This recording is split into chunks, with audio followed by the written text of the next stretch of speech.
Welcome to Life, Lessons, and Laughter with your host, Glenn Ambrose.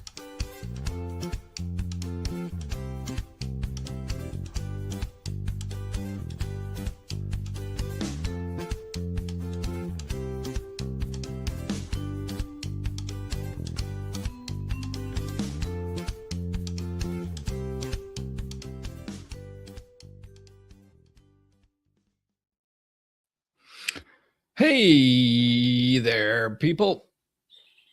What's happening? Welcome to the podcast, first and foremost, and law number 3. So just to let you guys know, if you haven't listened to the last 2 podcasts, I'm going through Bashar's 5 spiritual laws, so you can look them up if you'd like. But yeah, I'm going to touch on each one of these because there's only 5 of them, and that means that they're really deep.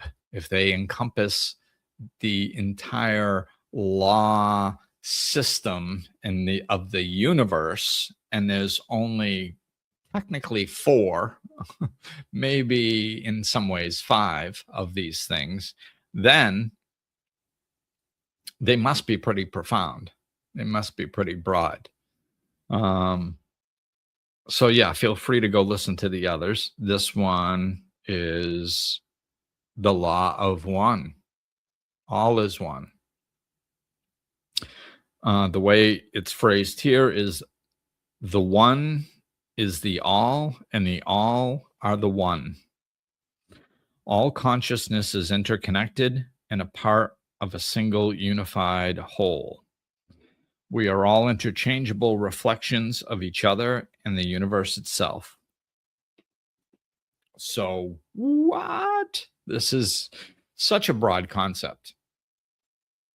And again, please get out of your intellectual brain and drop into your heart or your 3rd chakra, if that works for you, or your entire body.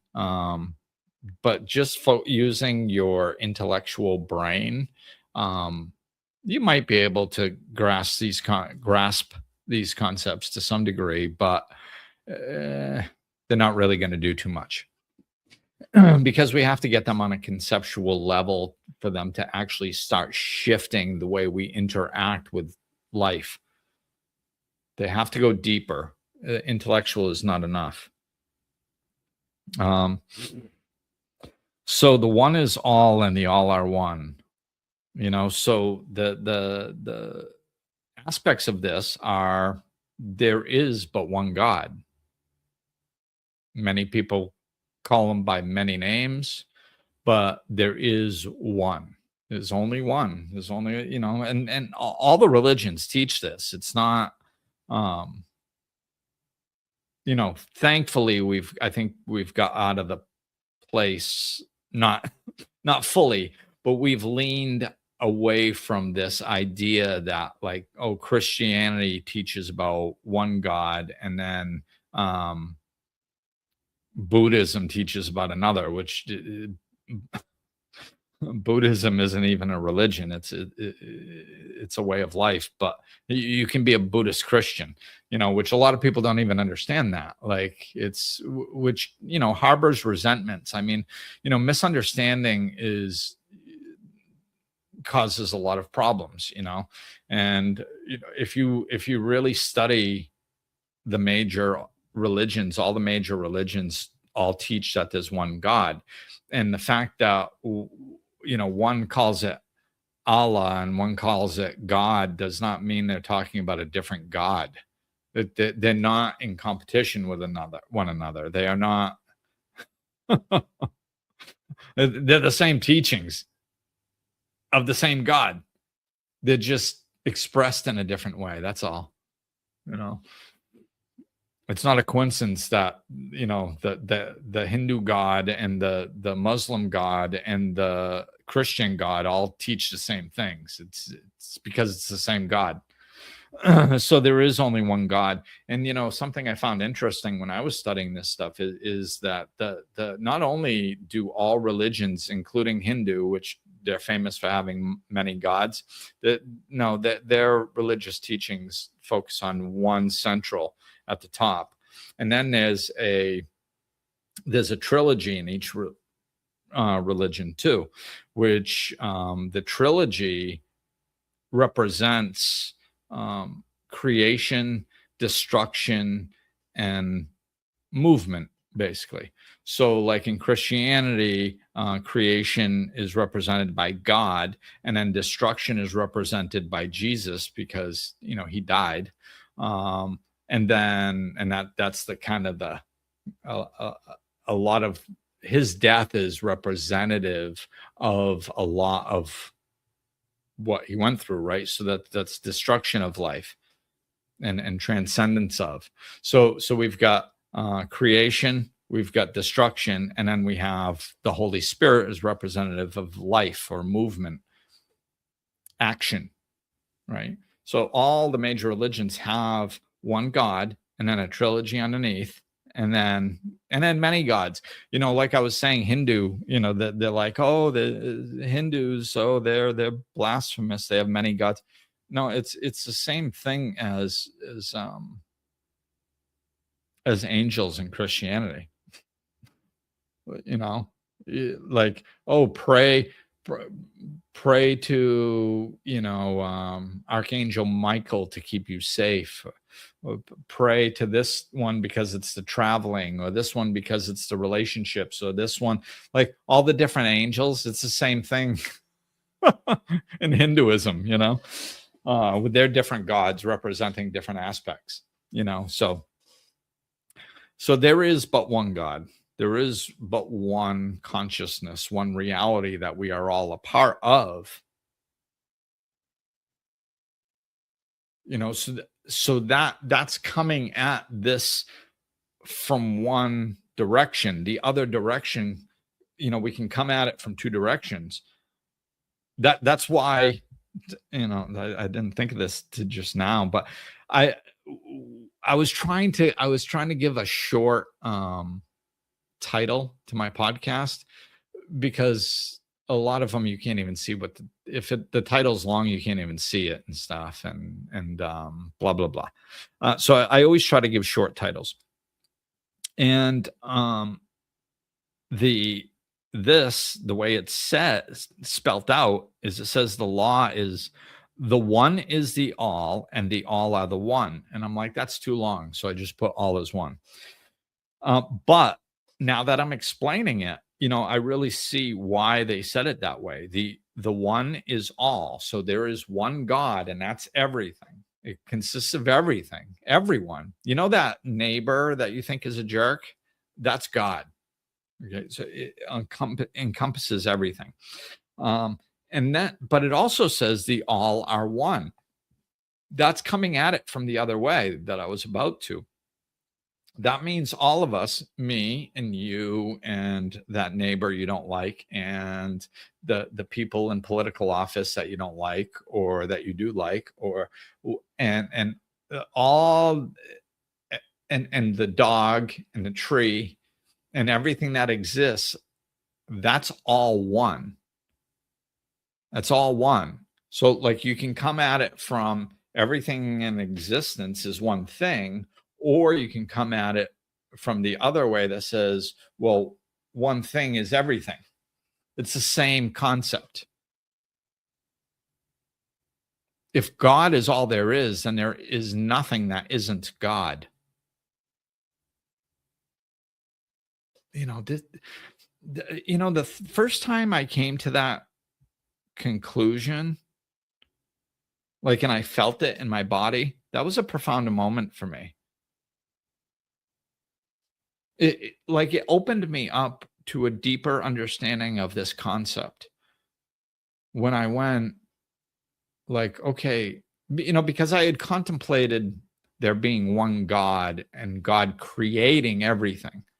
God created everything, every star, every planet, is an expression of God. Every person, every plant, every animal is an expression of God. Okay.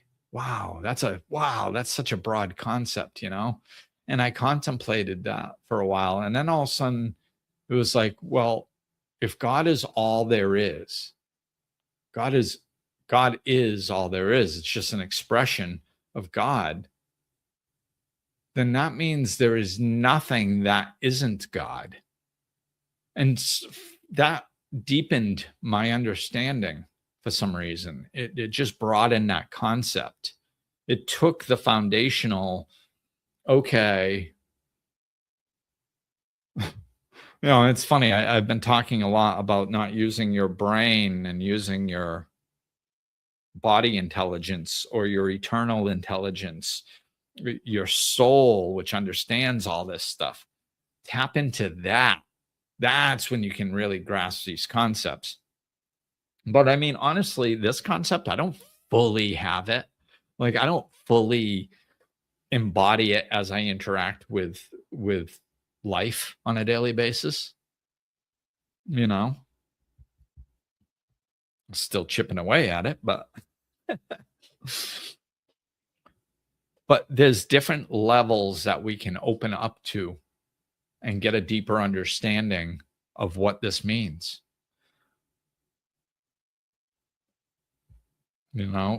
There is nothing that isn't God. That means, and God is only good. Like God, there isn't a bad aspect to God. Oh, okay. So now I contemplate that and I go, okay, there is nothing bad about God. God is pure love, pure goodness. And God created the world. The world is part of God. So that means technically, there is no bad. There is no evil. Evil doesn't actually exist. All evil is a blocking out of the good. It's not a thing in itself. Why? Because God didn't create evil. Because God isn't evil. God couldn't create evil if God wanted to create evil. So there is no evil. There's no such thing as evil. There is no such thing as bad. There are things that are detrimental, but that doesn't mean that they're bad. Because if you use these things that are detrimental, I touched on this on another podcast. If you use the things that are detrimental as a learning tool to open up to something better, then it served a good purpose. My alcoholism was quote unquote bad, supposedly, but it induced my spiritual awakening, and it allowed me to open up and be a father that I never could have been if I didn't open up spiritually. A man that I never could have been in every way, shape, and form. I could never have become who I am today if I didn't go through those struggles. So were those struggles bad? Well, technically, no. They opened me up because I grew from them. This is God's grace. Just because there's something that's seemingly bad going on, it doesn't mean that it's bad. It means that there's something, we've closed God out, but it doesn't actually exist. It's an illusion. It's not real.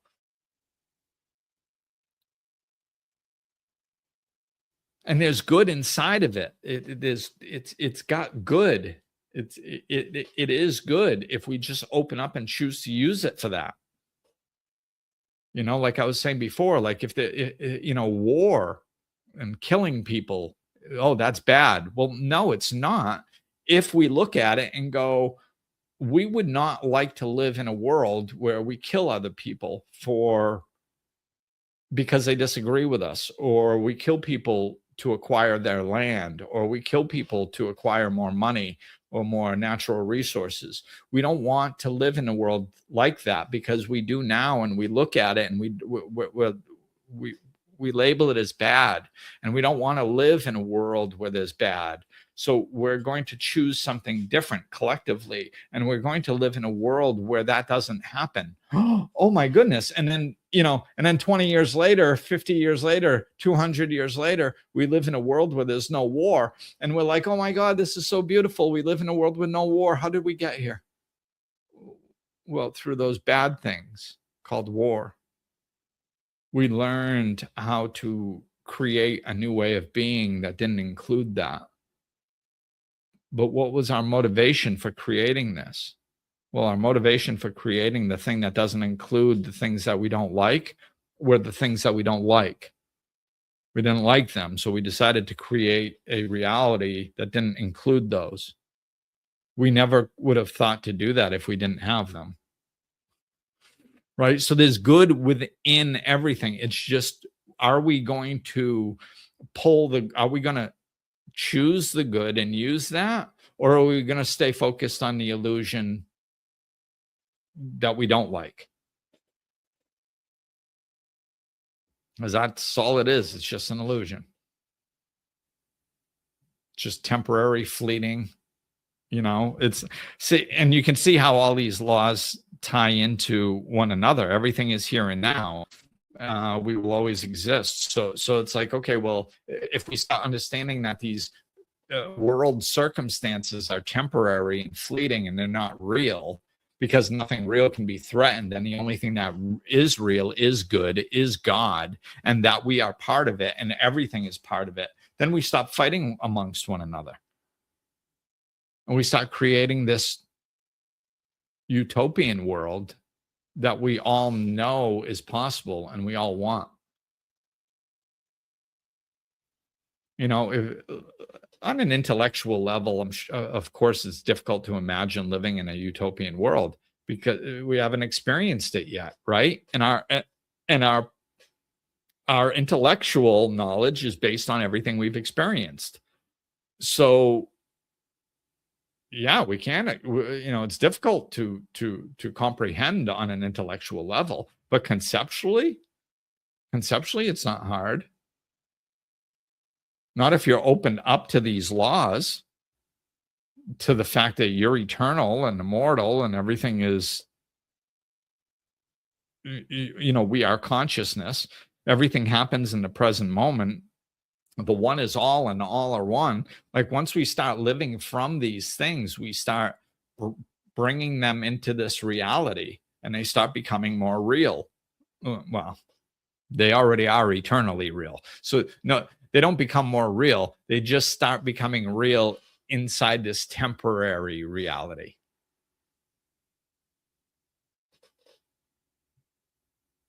So I'm going to expand on that a little bit. One of the reasons why people have a hard time with this concept is they think like if I talk about living in a utopian world, they go, well, no, there's always going to be somebody bad out there that we have to protect ourselves against. And it's like, well, why? Why would you say that? Because if everybody understands this concept, the one is all and all are one, then we would live in a utopian world. Because why would somebody,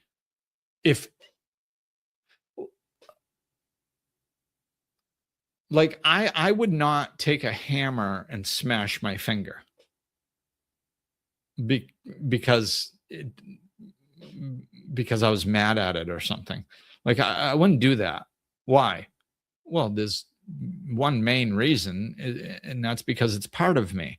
So if I hurt it, then I would experience pain because it's part of me.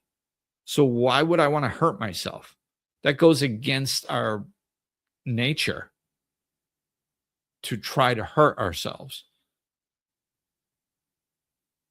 When if we hurt ourselves on purpose, that's when we're out of alignment with our true nature. So our true nature says we shouldn't hurt a part of ourselves, because why would I want to experience pain? Well, if we open up to the one is all and all are one, then we understand that everyone is part of us. Our neighbor is part of us. Why would we want to hurt our neighbor if they are a part of us? Because then we would just experience the pain. It's this illusion of separateness, this illusion of individuality. And I think that this is one of the main problems that, like, as you start seeing the spiritual shift happening on the planet, one of the things that you're seeing is smaller communities popping up, these intentional communities and spiritual communities and things like that, off-grid communities, like all these communities are popping up. Why? It's because our communities are too large, and it increases this mentality of separateness. This idea of individuality dependent on ourselves, and we don't need anybody else. It's unhealthy. We are not supposed to be functioning that way, because we think it feeds the illusion of our separateness. You see, we actually, like, think about it. I mean, if you have somebody that nowadays it's possible, okay? Possible doesn't mean good. But it's possible to work on your computer. And I'm not talking about like customer service or something where you have to deal with other people, although that could be an aspect of it. But like, you could design websites, you could work online where you basically never have to interact with another human being for the most part. Maybe occasionally through text or email or something, but basically you can work, you can have your food delivered, you can send your rent in online, you can stay in your house and never interact with another human being ever. Like, that's possible nowadays. Do you think if you live like that, you might feel isolated? You might feel like you're not part of a community. Do you think that that would help or hinder this concept of oneness? Of course, it's going to hinder it, right? So, like, we're popping up these small communities so we can start interacting with one another. Like, there's this community concept. I think the number was somewhere like around 150, 200 people or something. And they said, if you have a community that is smaller than 200 to 150 people, it basically it eliminates crime, and not just crime, but like negative behavior towards others. Not completely. Personalities are going to come out, but it minimizes it dramatically. And the reason is because if you have a community of less than 200 people, you know everybody in it. And even if you dislike somebody, you probably like somebody that cares about the person you dislike. So, like, let's say you dislike your neighbor, Bob.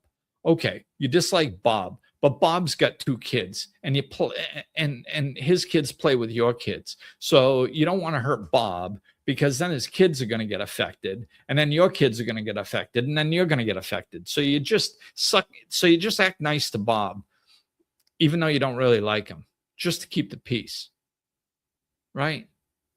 Now, of course, there's healthy ways and unhealthy ways of doing that. We can still set boundaries in a loving way and all that stuff. So let's not go down that road. The point is that there's an interconnectedness when you're living in community with people. This is why, like, I think people in Dominican Republic know how to get along with each other better. Even like they'll get angry and argue and yell at one another, and then 5 minutes later they're fine. Like, they can put their issues behind them and just move on and not take it so seriously. Like we used to do as kids. You're arguing with your best friend, and the next day you're best friends again. It's like, that's how it's supposed to be, because we are all one, and one aspect of somebody doesn't encompass all that they are. We've gotten too into boundaries, especially with this spiritual shift going on. This is, there's all kinds of aspects. Actually, this might be a podcast I might do. That, like, we go too far in a direction. Whenever we find something that works, we just overuse it until it's unhealthy. Boundaries are like that right now in society. Boundaries is one of the biggest catchphrases that everybody loves, because whenever something happens inside their life, they can cut somebody else out of their life and then say they're setting a boundary. And it's easy because you don't have to do any work on yourself. I was speaking about this with somebody yesterday, and it was like, the it's always a balance between two things. So where the communities are smaller around here, but like if somebody's in your life and we're like, oh, they suck the energy out of me, oh, they're really negative and all this stuff, and it's like, oh, so we set a boundary, right? And it's like, yeah, sometimes we do have to set boundaries. I mean, boundaries are a legitimate thing. I'm a big fan of them. When they're set out of self-love, most people set them out of frustration and they don't actually set them. And then they wonder why they don't work. But that's because they don't really understand what they're doing. But like, let's just say we run around setting boundaries all the time, like cutting people out of our lives that are energy sucking and that are negative and all this stuff. And that's just that's the only thing, that's our only tool. Well, we're going to be alone because everybody's going to piss us off eventually. So everybody's going to say something that we disagree with. So we're just creating our own prison. We're just cutting everybody out of our lives. So that's not the only thing. Setting boundaries and teaching people how to treat you is one aspect, but there's another side to the coin. So what we have to do is we need to get along. We need to learn to get along with other people. And the real ultimate way is this law that we are all one. There are other intellectual ways that we can comprehend this and why it's beneficial to us, because, like I said, we can't be alone. We can't just, because then we never work on ourselves. Like, that's the problem. Working on ourselves internally has to be number one priority. Number two priority can be dealing with external circumstances. But most people have it backwards. They're like, dealing with external circumstances takes 99% of their effort. And then they put 1% of their effort in working on themselves. It's like, no. Like if all you do is set boundaries when somebody behaves in a way that you don't like, you're going to be alone. And you're not going to be able to be around. You're not going to be able to interact in life. You're not going to be able to go out in public. You're not going to be able to go enjoy things or do things with people, because there's bound to be somebody that's going to behave in a way that you don't like.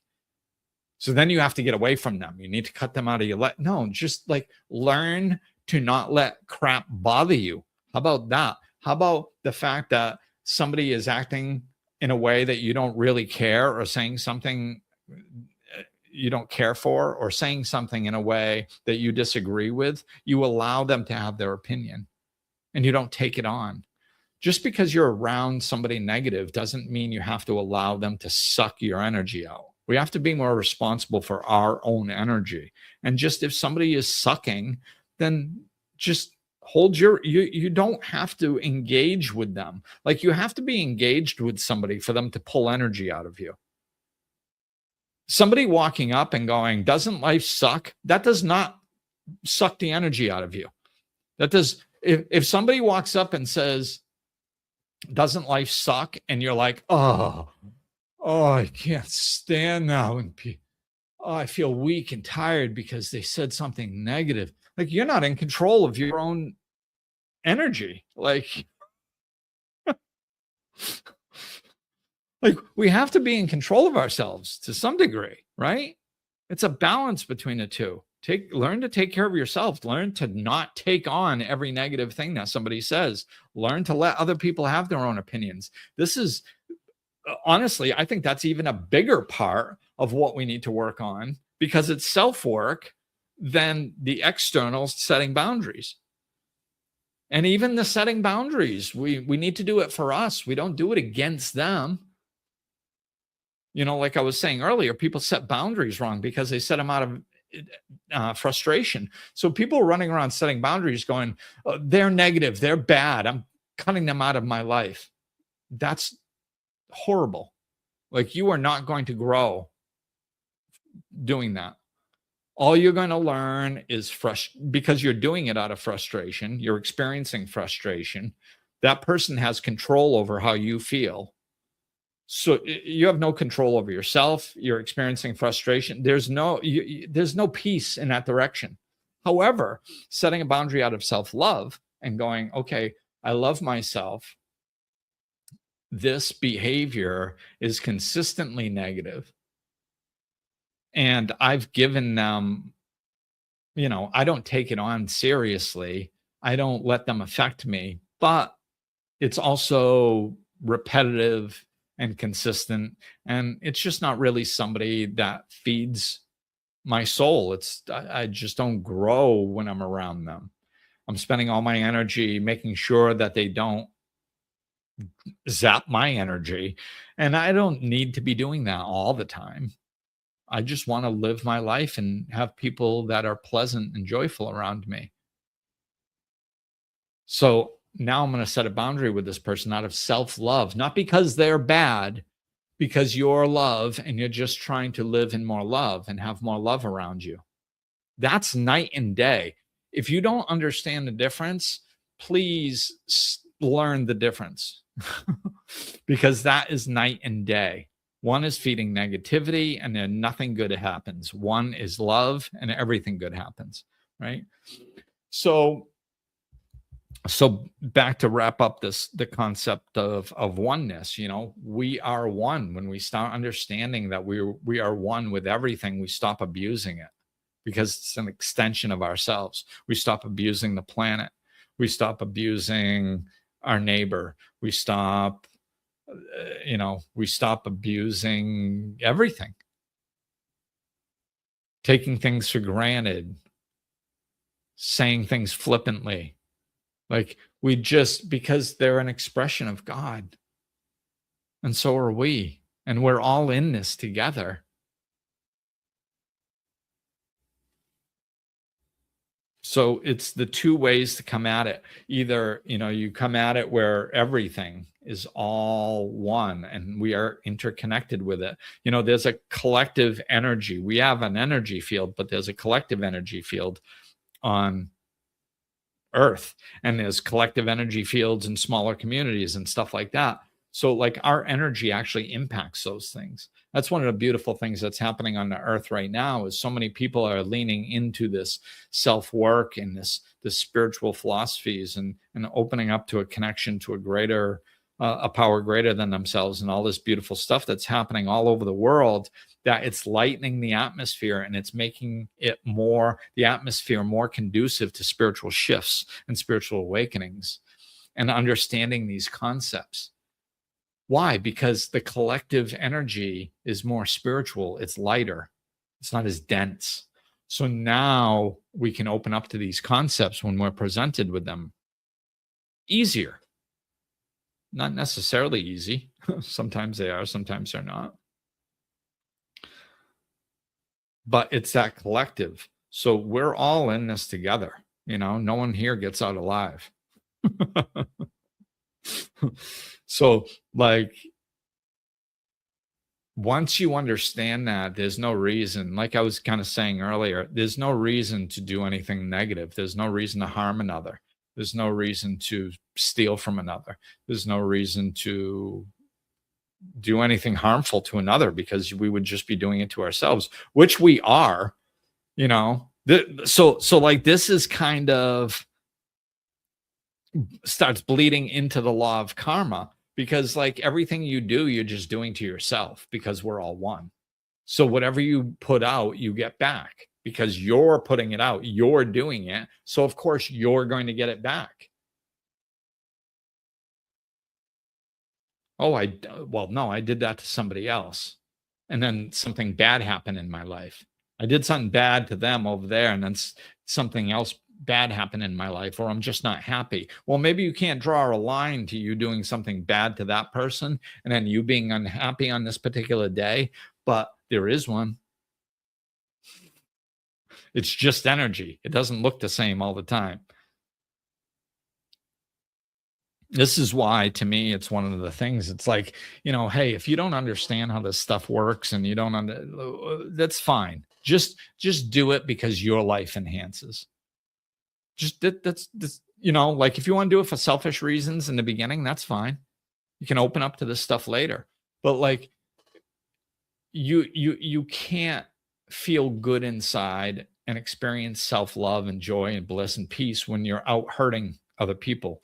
You can't do it. You can lie to yourself and rationalize, but your soul knows the truth. You can't run from that. People can think they're happy on a surface level while they're abusing others, but they're not. They don't even know what real happiness and peace is. You can't, if that's a habit. Hurting other people is a habit. You are not living in peace within, because if you were living with peace and peace within, you wouldn't be out hurting other people. You know, you see how all these concepts are foundational, man. If you learn them and implement them, you will start interacting with life differently. So contemplate them, embody them to the best of your ability. All right, that's going to do it for this one. Hope you enjoyed. Talk with you guys soon. Peace.